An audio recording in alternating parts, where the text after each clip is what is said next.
अस्सलाम वालेकुम।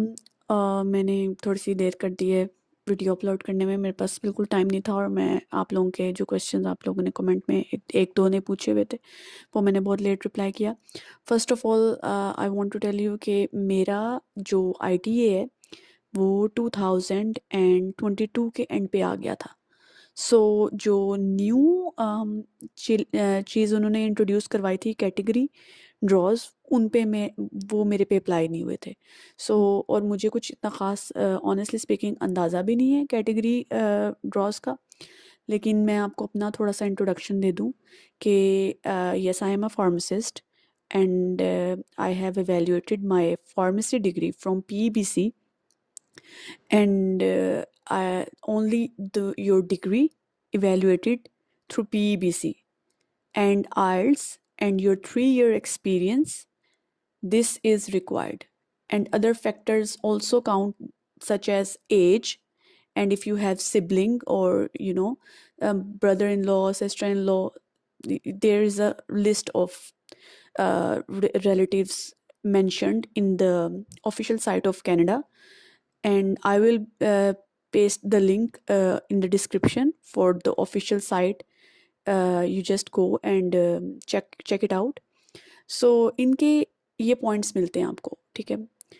इसके अलावा आपकी जो मास्टर्स की डिग्री है वो ज़रूर काउंट करती है। अगर आपने बीएस ऑनर्स किया हुआ है या अगर आपकी कोई प्रोफेशनल डिग्री नहीं है, आपको बैचलर्स डिग्री के 40 पॉइंट्स मिलते हैं एंड देन मास्टर्स डिग्री के 20 मिलते हैं।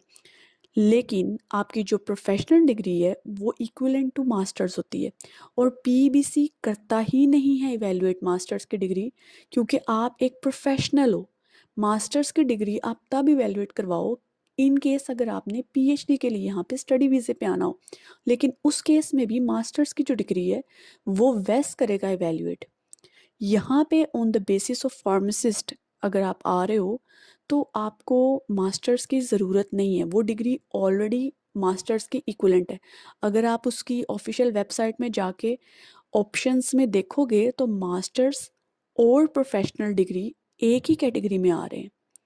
सो अगर आपने एफएसडब्ल्यू के थ्रू आना है तो आप मास्टर्स की डिग्री आपकी उसकी कोई ज़रूरत नहीं है। आप सिर्फ पीबीसी के थ्रू अपनी डिग्री इवैल्यूएट करवाओ फार्मेसी की। फर्स्ट ऑफ ऑल वो करेगा ही नहीं है मास्टर्स की डिग्री, वो करता ही नहीं है इवैल्यूएट, ठीक है। और इसके अलावा आपको कोई ज़रूरत ही नहीं है, वो आपकी इक्विवेलेंट होगी, ठीक है। ये मैं बात उस पहले वाली वीडियो में भी क्लियर की हुई है, लेकिन क्योंकि सब बार बार यही बात पूछ रहे हैं तो मैं ये दोबारा क्लियर कर दूं कि मैंने भी मास्टर्स किया हुआ है, मैंने फार्माकोलॉजी में किया हुआ है। मुझे कोई उसका मतलब इसमें इसमें काउंट नहीं हुआ मेरा कोई भी कि मास्टर्स मैंने किया, मेरी ऑलरेडी प्रोफेशनल डिग्री है। सो ये बात क्लियर है। अनलेस कि आपने पीएचडी की हुई है देन आपका एक नेक्स्ट लेवल आ जाता है। ग्रेजुएशन के 40 पॉइंट्स मिलते हैं आपको, मास्टर्स की डिग्री के 20 पॉइंट्स मिलते हैं, ठीक है। ये उस केस की बात है जब आपने बीएस ऑनर्स बॉटनी में किया हो या आपने किसी भी चीज़ में किया हो। फार्मासिस्ट को आ, उसके प्रोफेशनल डिग्री के ही 60 पॉइंट्स मिल जाते हैं। अब आपको समझ लगी। सो ये तो यहीं पे बात क्लियर हो जाती है, ठीक है। अब आइल्स की बात आ गई। अगर आपके लिसनिंग में 8, राइटिंग, रीडिंग एंड स्पीकिंग इसमें 7, 8, 777, ये हम एक बैंड है जिसको कहते हैं, ये इसमें से अगर आपके 0.5 भी कम होता है तो आपके पूरे 50 मार्क्स आइल्स के कट जाते हैं। आप यहाँ पे जाएं और आप पॉइंट्स और अपनी सारी चीज़ें बार बार देखें कि आपके किस चीज़ से पॉइंट्स बढ़ रहे हैं। आप वैसे ही गो थ्रू करें, ज़रूरी नहीं कि आपको वो चीज़ें अपने अंदर ऐड करनी है। बिना ऐड किए आप उस साइट पे जाएं और आप बार बार देखें कि अगर मेरी एज 28 हो, या अगर एज मेरी 29 हो, अगर मेरी एज 30 हो, या अगर मेरे आइल्स में इतने इतने मार्क्स आए, अगर मेरे आइल्स में इतने इतने मार्क्स आए। जस्ट आप सिनेरियोज डिफरेंट किस्म के अंदर ऐड करें एंड देन आप देखें कि आपके पॉइंट्स किस सिनेरियो में सबसे ज़्यादा बन रहे हैं। तो जब आप ऐड करेंगे, मैं आपकी आसानी के लिए बता देती हूँ कि 8777 से 0.5 भी अगर किसी भी मॉड्यूल में कम होगा तो आपके आइल्स में बिल्कुल आपके 50 पॉइंट्स नीचे गिर जाएंगे। ये बैंड्स लाना बहुत ज़रूरी है। अगर आपका फॉर एग्जांपल लेट्स से 8 आया है, लिसनिंग में 8.5 आ जाता है, या आपका स्पीकिंग में 7.5 या 8 आ जाता है, या आपका कुछ हो रहा है, तो आपके 4-5 पॉइंट्स और बढ़ सकते हैं। लेकिन अगर आप इसका 4-5 पॉइंट्स जस्ट, लेकिन अगर आपका यहाँ इसमें कोई 0.5 भी कम आए तो 50 पॉइंट्स कम होते हैं। इसके सूरत में आपका आजकल के अगर आप ड्रॉज देखें तो आपका किसी सूरत में भी नहीं निकल सकता, क्योंकि 500 के अंदर हैं पॉइंट्स ड्रॉ के। लेकिन आप होपलेस मत हो, आपका हेल्थ केयर के अंडर आ सकता है। और इसके अलावा अगर हेल्थ केयर के अंडर नहीं तो आपका पीएनपी आपको मिल सकता है, चूज़ कर सकते हैं। ये लक पे डिपेंड करता है। अगर आप पूल में हैं तो आप को पीएनपी नॉमिनेशन, प्रोविंशियल नॉमिनेशन आ सकता है। सो इसका मतलब हरगिज़ नहीं है कि आप होपलेस रहें। या आजकल के अगर मैं फ्रेश ग्रेजुएट्स को मैं ये मेरे तरफ से एक बहुत अच्छा मशवरा है कि आप लोग अभी फ्रेशली ग्रेजुएट हैं और आपकी एज भी 24-23 आई गेस होगी। सो 24 पे आपको हाईएस्ट पॉइंट्स मिलेंगे, एज के 100 पॉइंट्स। 24 और 29 के दरमियान हाईएस्ट पॉइंट्स होते हैं। 24 से पहले जो 23 के हैं उनके भी 5 मार्क्स कटेंगे, और जो 29 के बाद हैं उनके भी 5 पॉइंट्स कटेंगे। सो इनके बीच में अगर आप फ्रेशली ग्रेजुएट हैं तो आप फ्रेंच की क्लासेस लें और फ्रेंच सीखें, क्योंकि फ़्रेंच के जो ड्रॉज निकल रहे हैं, अगर आप देखें फ़्रेंच कैटेगरी में जिसको फ़्रेंच आती है, अगर आप उसका टेस्ट देते हैं तो वो बहुत ही कम स्कोर है। तो 435 और 440 आपका इजीली आ जाएगा, और आपको 1 और 2 ईयर लगेंगे फ़्रेंच सीखने में। ठीक है, सो आप फ़्रेंच का कोर्स साथ साथ करें और आप उसको सीखें। और इसके अलावा आपके पास पॉइंट्स बढ़ाने का कोई तरीका नहीं होगा। जॉब ऑफ़र तो यहाँ पे आने नहीं वाली, क्योंकि जॉब ऑफ़र का आप जो मर्ज़ी कर लें, पाकिस्तान बैठे हुए आपको कोई भी जॉब देगा नहीं यहाँ कनाडा से। सो पॉइंट्स इंक्रीज़ करने का सबसे पॉसिबल तरीका यही है कि आप फ्रेंच सीखें।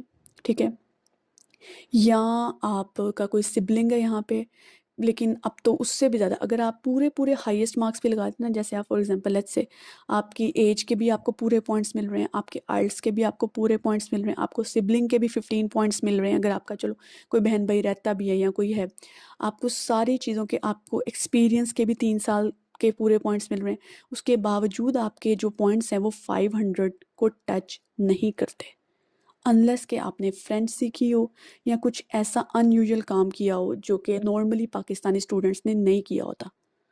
सो ये मैं आपको अपनी डिटेल बता रही हूँ। जब मेरा ड्रॉ निकला था उन दिनों में 500 पॉइंट्स ज़रूर थे, लेकिन वो थोड़ा सा स्कोर लो गया था और 480s में आया था, और मेरे स्कोर 490s में थे, तो मेरा ड्रॉ निकल आया। उसके बाद वो जो एक ड्रॉ के बाद बाकी दोबारा से इंक्रीज़ हो गया, और फिर कभी भी 480s में नहीं गया।